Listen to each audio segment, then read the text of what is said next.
दिल्ली की मुख्यमंत्री रेखा गुप्ता पर 20 अगस्त को उनके आवास पर आयोजित जनसुनवाई के दौरान हमला किया गया।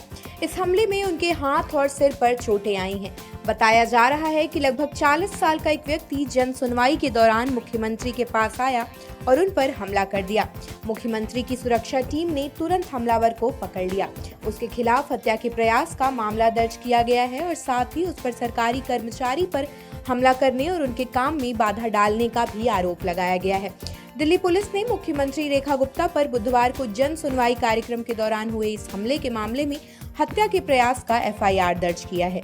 दिल्ली की मुख्यमंत्री रेखा गुप्ता ने इस हमले के बाद कहा है कि आज जन सुनवाई के दौरान एक व्यक्ति द्वारा उन पर किया गया हमला सिर्फ उन पर नहीं बल्कि दिल्ली की सेवा और जनहित के प्रति उनकी प्रतिबद्धता पर एक कायराना तरीके से किया गया हमला है। उन्होंने बताया कि अब वह बेहतर महसूस कर रही हैं और जल्द ही अपने काम पर वापस लौटेंगी।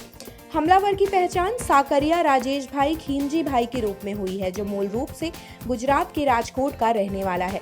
वह फरियादी के रूप में मिलने आया और मुख्यमंत्री पर हमला कर दिया। उसने उन पर थप्पड़ मारा, धक्का दिया और बाल खींचे।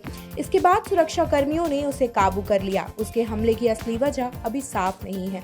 उस पर हत्या के प्रयास का मुकदमा दर्ज कर दिया गया है।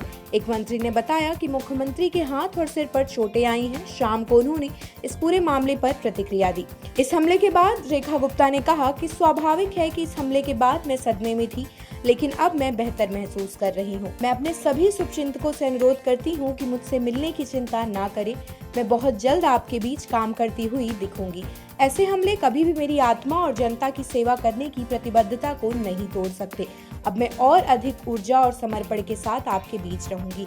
जन सुनवाई और जनता की समस्याओं का समाधान पहले की तरह ही गंभीरता और निष्ठा से जारी रहेगा। आपका विश्वास और समर्थन ही मेरी सबसे बड़ी ताकत है। मुख्यमंत्री कार्यालय ने कहा है कि यह हमला सुनियोजित था और वीडियोस भी मिले हैं जिनमें हमलावर को रेखा गुप्ता के पुश्तैनी घर की रेकी करते हुए देखा गया है। पुलिस अब भी आरोपी से पूछताछ कर रही है। कुछ रिपोर्ट्स के अनुसार वह अपने एक रिश्तेदार की जेल जाने से नाराज था।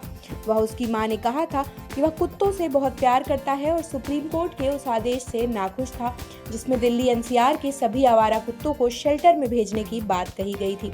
इस घटना की विभिन्न राजनीतिक दलों के नेताओं ने कड़ी निंदा की है। दिल्ली कांग्रेस अध्यक्ष देवेंद्र यादव ने कहा, ये बहुत दुर्भाग्यपूर्ण है। मुख्यमंत्री पूरी दिल्ली का नेतृत्व करती हैं और जितनी निंदा इस घटना की जाए उतनी कम है।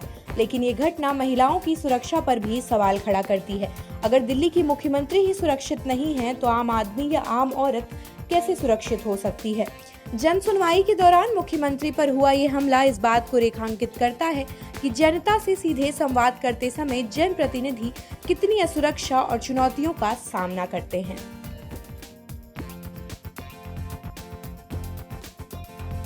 आप देख रहे हैं सौगंध टीवी, सौगंध वतन की।